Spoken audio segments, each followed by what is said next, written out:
Hello दोस्तों, कैसे हो आप सब। Welcome to my YouTube channel. तो दोस्तों, हम लोग क्या पढ़ रहे थे। हम जो पढ़ रहे थे भाई वो था गुप्त साम्राज्य। गुप्त साम्राज्य के बारे में हमने पढ़ा था कि क्या हुआ था भाई। जैसे कुषाण वंश का क्या हुआ था, अंत हो गया था, या उनकी शक्तियों का क्या हो गया था, पतन हो गया था। वैसे एक नए राजवंश की या एक नए वंश की क्या रखी गई थी, नींव रखी जा चुकी थी। ठीक है। और इस राजवंश का नाम क्या था, या इस वंश की नींव किसने रखी थी, वो श्रीगुप्त थे।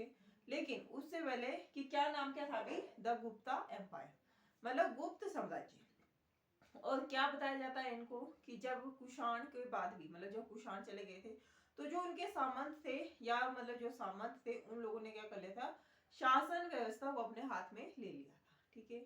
अब जैसे शासन व्यवस्था हाथ में ले लिया था, तो इनके बारे में बताया जाता है कि इनके जो वैवाहिक संबंध थे वो किसे थे, राजाओं के साथ ही हुआ करते थे, राजाओं के साथ ही उठा बैठा करते थे। और क्या थे ये वर्ण व्यवस्था में कौन थे, ये थे वैश्य थे। अब जब ये वर्ण व्यवस्था में वैश्य थे, व्यापार का कार्य क्या क्या करते थे, देखा करते थे। इनके राजाओं से या राजकाज से क्या थी, इनकी करीबी नजर थी, या इनको पता होता था कि राज व्यवस्था कैसी चलाई जा सकती है। और इन्होंने क्या किया, आने वाले 4 शताब्दियों तक पूरे के पूरे भारतवर्ष में, मतलब भारतवर्ष का जिक्र भी सबसे पहले गुप्त साम्राज्य में ही मिलता है। पूरे के पूरे मतलब पूरे के पूरे साम्राज्य में क्या किया था इन्होंने, सामाजिक रूप से, वैज्ञानिक रूप से, या टेक्निकल, मतलब टेक्निकली हिसाब से देखा जाए, तो इन्होंने ये किया, इस इन 4 दशकों में, या इन दशकों में नहीं, 4 शताब्दियों में क्या क्या बहुत ज्यादा क्या क्या विकास किया। हमें विकास की क्या दिखाई पड़ती है, तीव्र गति दिखाई पड़ती है। ठीक है। अब इन्होंने अपने संबंध कैसे बनाए, विवाह से भी बनाए, कुछ जब ये राजा बन गए तो कुछ इन्होंने क्या किया, युद्ध भी किए। दूसरी बात, तीसरे क्या थे, ये कौन थे, वैश्य थे, और क्या थे भी, सामंत थे। सामंत का हमें कहां से पता चलता है, क्योंकि जो इनका जो फर्स्ट राजा था, या जिसे क्या माना जाता है, गुप्त साम्राज्य के संस्थापक माना जाता है, वो क्या था भी, उन्होंने महाराज की क्या की थी, उपाधि धारण की थी। ठीक है। अब जो श्रीगुप्त थे वो कौन थे, संस्थापक थे, और इन्होंने ये क्या था, महाराज की क्या की थी, उपाधि धारण की थी।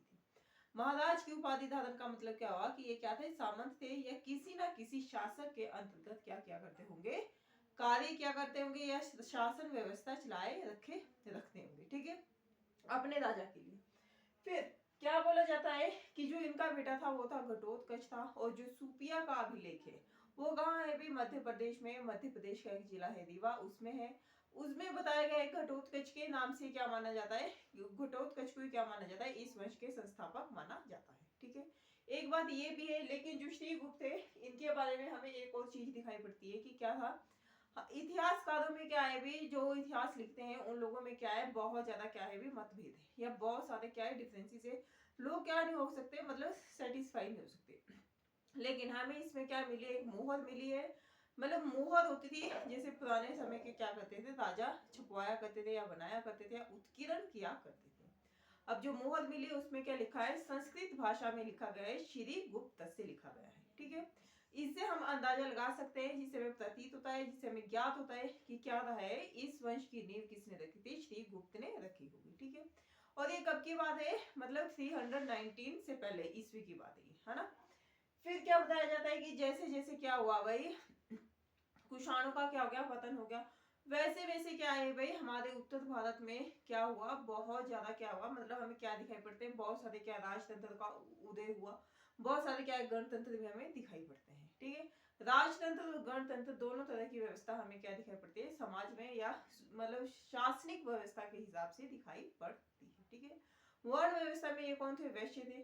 फिर अगर और बात की जाए, तो फिर अगर सोर्सेज की बात की जाए कि हमारे पास ऐसे कौन कौन से सोर्सेज है जिससे हमें पता चलता है कि हाँ भी ये वाली घटना, या ये वाला राजवंश क्या आया था, कुषाणों के बाद क्या आया था, शासन व्यवस्था इन्होंने बनाए रखी थी।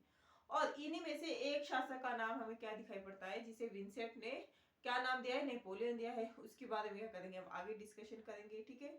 तो अगर हम बात कर रहे थे भी साहित्य के हिसाब से, अगर साहित्य के हिसाब से देखा जाए, तो विशाखादत्त का जो देवी चंद्र गुप्तम है, उसमें क्या बताया गया है, उसमें भी हमें क्या दिखाई पड़ता है, इन राजवंशों के जित मतलब शासक है उसके बारे में क्या लिखा गया है, भरपूर हमें जानकारी मिल जाती है। कालिदास की रचनाएं हैं, उससे भी हमें इसके बारे में जानकारी प्राप्त होती है। ठीक है। फिर क्या है, हमारे जो आर्कियोलॉजिस्ट डिपार्टमेंट है, अब जो आर्कियोलॉजिस्ट क्या होते हैं, पुरातत्व शास्त्री, जो क्या करते हैं, पुरानी चीजों को ढूंढ के निकालते हैं या पुराने समय के बारे में हमें जानकारी देते हैं, चाहे वो मतलब किस फॉर्म में हो, चाहे वो किसी मंदिर की फॉर्म में हो या किसी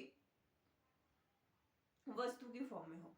और क्या करते हैं, ये जो पुरातत्व शास्त्री होते हैं, आर्कियोलॉजिस्ट होते हैं, इन लोगों का कार्य होता है कि क्या करेंगे, ये किसी पुरानी जगह के बारे में, जैसे इन्होंने कहीं से पढ़ा तो उसके बारे में क्या करना शुरू करेंगे, ये लोग खोजबीन करना शुरू करेंगे, खुदाई करेंगे, वहां के अभिलेख देखेंगे, मंदिरों के बारे में स्थिति ज्ञात करेंगे।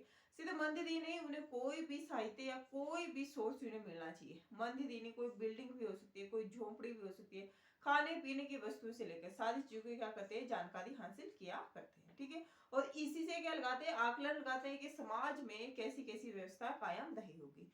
तो आर्कियोलॉजिस्ट ने किन किन चीजों को ढूंढा, मंदिर को ढूंढा, इन्होंने सिक्कों का क्या लगाया, सबसे पहले पता लगाया। और सिक्के जो हमें आरंभिक सिक्के प्राप्त हुए वो कहां से हुए, उत्तर प्रदेश से प्राप्त हुए हैं। जबकि जो हमें मगध के बारे में जानकारी हासिल होती है वो कहां से होती है, मतलब वो कहाँ है, बिहार का हिस्सा रहा है। और जो मौर्य एम्पायर था वो कहाँ था, भी बिहार में मेनली क्या था, वो मतलब बेस्ड था। ठीक है, लेकिन इनके लिए क्या है, यूपी बहुत इंपॉर्टेंट या बहुत ज्यादा जरूरी क्या रहा है, राज्य रहा है। और यहीं से क्या की थी इन्होंने, शासन व्यवस्था चलाई थी। क्योंकि जो आरंभिक शुरुआत के जो सिक्के हैं, वो जो शुरुआत के अभिलेख है, वो कहाँ से मिले, हमें यूपी से ही देखने को मिले हैं। ठीक है, और फिर क्या है भी, विदेशी लेखक भी क्या करते थे, जो बाहर के जो लेखक आते थे या राइटर्स आते थे, वो क्या करते थे, मतलब उस टाइम पे हमारा जो भारत वर्ष था वो क्या था, बहुत ज्यादा अच्छी स्टेट में था या बहुत ज्यादा डेवलप था। भारत के बारे में बाहरी लेखकों को क्या रहेगी, उत्सुकता रहा करती थी। ठीक है, और वो उसके बारे में क्या करना जानना चाहते थे कि कैसी इनकी शासन व्यवस्था है, कैसा सामाजिक स्तर कैसा है। लोग मतलब सर हर एंगल से क्या करना चाहते थे, वो इंडिया को या इस शासन व्यवस्था को क्या करना चाहते थे, स्टडी करना चाहते थे। और वो जो दो लेखक थे जो क्या आए, वे अलग अलग शासकों के टाइम पीरियड में आए, उनका नाम क्या था, फाइयान था और हवेन सांग था। इन्होंने भी क्या किया, अलग अलग शासकों के बारे में लिखा है और क्या बताया है, अलग अलग शासकों के बारे में अपने लेखों से क्या की दी है, हमें जानकारी प्रदान की है। ठीक है, अब बात करते हैं भाई, संस्थापक ही श्रीगुप्त थे, उनके बेटा कौन था, घटोत्कच था। लेकिन इसके बारे में हमें इतना नहीं, लेकिन जो सबसे जो शक्तिशाली शासक हुए वो कौन थे भी, चंद्रगुप्त प्रथम थे। ठीक है, 319 ईस्वी से लेकर 350 ईस्वी तक क्या थे, ये जो चंद्रगुप्त प्रथम थे, ये क्या थे, शासन व्यवस्था में बने हुए थे। ठीक है, और इन्होंने क्या किया था, गुप्त संवत की क्या रखी थी, नींव रखी थी। और गुप्त संवत क्या हुआ भी, इनके ही टाइम पीरियड तक रहा, मतलब इनके ही टाइम पीरियड का मतलब ये नहीं कि जब तक चंद्रगुप्त थे, ये जो संवत था ये क्या रहा, जब तक गुप्त साम्राज्य था उसी टाइम पीरियड तक क्या रहा भाई, हमारे कामकाज के इसमें हमें दिखाई पड़ता है। फिर क्या बताया गया कि इनका जो राज्य अभिषेक कब हुआ था, 319 ईस्वी में हुआ था। और इन्होंने क्या किया था, अपने जो राज्य का विस्तार कहां से कहां तक कर दिया था, मगध से लेकर इलाहाबाद तक के हिस्से तक फैला दिया था। ठीक है, फिर इनके बारे में बताया जाता है कि इन्होंने क्या की थी, उपाधि धारण की थी, वो थी महाराजा धीराज की। क्या की थी इन्होंने, उपाधि धारण की थी। फिर क्या किया इन्होंने, एक और चीज की जो हमें इस टाइम पीरियड में दिखाई पड़ती है, जो गुप्त साम्राज्य के या किसी भी साम्राज्य के जो शासक थे, वो लोग क्या करते थे, मतलब अपने राज्य के विस्तार के लिए या तो फिर वैवाहिक संबंध स्थापित करते थे, विवाह क्या करते थे अपने आसपास के राजाओं के साथ, राजाओं की पुत्रियों के साथ, बेटियों के साथ, या मतलब जैसी भी व्यवस्था रही होगी, या विदेशी बाहर के इनके साथ भी क्या करते थे, वो लोग विवाह ही किया करते थे। युद्ध की नीति बहुत कम थी, लेकिन युद्ध भी क्या करते थे, ये लोग लड़ा करते थे, या युद्ध के लिए भी क्या रहा देते थे, ये लोग तत्पर रहा करते थे। लेकिन क्या करते थे, विवाह भी क्या करते थे, जिससे क्या हो, इनको विवाह से क्या मिले, राज्य मिले या कुछ हिस्सा मिले। ठीक है, तो फिर जब इन्होंने विवाह किया, वो लिच्छवी राज्य की जो राजकुमारी थी उनसे क्या किया, विवाह किया, और उनका नाम क्या था भी, कुमार देवी था। इन्होंने क्या किया, इसके बारे में क्या कुछ सिक्के भी अंकित किया, या कुछ सिक्कों में उनके बारे में बताया, जिसमें कि क्या है, स्वर्ण सिक्के क्या है, जिसमें लिच्छवी प्रकार, राजा रानी प्रकार, विवाह प्रकार, ऐसे सिक्के क्या किया इन्होंने उत्कीर्ण कराया या क्या कराया, प्रचलन में लेके आए। और कैसे थे ये, सोने के सिक्के भी बताया जाता है इनको, है ना। इनके बाद जो हमारे शासक हमें दिखाई पड़ते हैं वो है समुद्रगुप्त। समुद्रगुप्त ने क्या किया था भाई, प्रयाग अभिलेख में क्या लिखा गया है इसके बारे में, प्रयाग अभिलेख में इन्हें क्या बताया गया है, लिच्छवी दोहित्र भी बताया गया है। ये हमें प्रयाग अभिलेख से क्या पता चलता है, जानकारी हासिल होती है। ठीक है, और जो चंद्रगुप्त प्रथम थे उन्होंने क्या किया था, गुप्त संवत की रचना की थी। और एक शक संवत है वो 78 ईस्वी से ही क्या एनो डोमिनी से ही हमें दिखाई पड़ता है। ठीक है, फिर क्या है इन दोनों के बीच क्या है भी, गुप्त संवत और शक संवत के बीच 242 साल का क्या दिखाई पड़ता है, हमें अंतर भी दिखाई पड़ता है।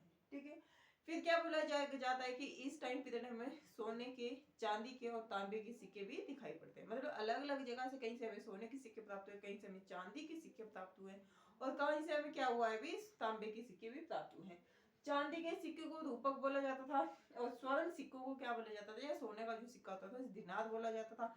एंड जो तांबे के सिक्के को क्या बोला जाता था, माशक भी बोला जाता था। ठीक है, फिर एक और चीज है भाई, जो ये क्या है, इसके बाद का जो है वो हम क्या करेंगे, कल डिस्कशन करेंगे। और मतलब इन्होंने क्या किया था, चंद्रगुप्त प्रथम ने जब अपना उत्तराधिकारी क्या कर लिया था, नियुक्त कर लिया था, उसके बाद क्या कर लिया था, इन्होंने संन्यास ले लिया था। और ये घटना कब हुई थी, 350 ईस्वी में हुई थी। 350 ईस्वी में क्या हो गई थी भाई, ये वाली घटना अंकित हो गई थी। तो आज के लिए क्या है, इतना ही है। आप क्या कर सकते हैं, वीडियो को लाइक कर सकते हैं, शेयर कर सकते हैं, कमेंट कर सकते हैं एंड हाँ, चैनल को ज्वाइन भी कर सकते हैं और क्या कर सकते हैं, सब्सक्राइब भी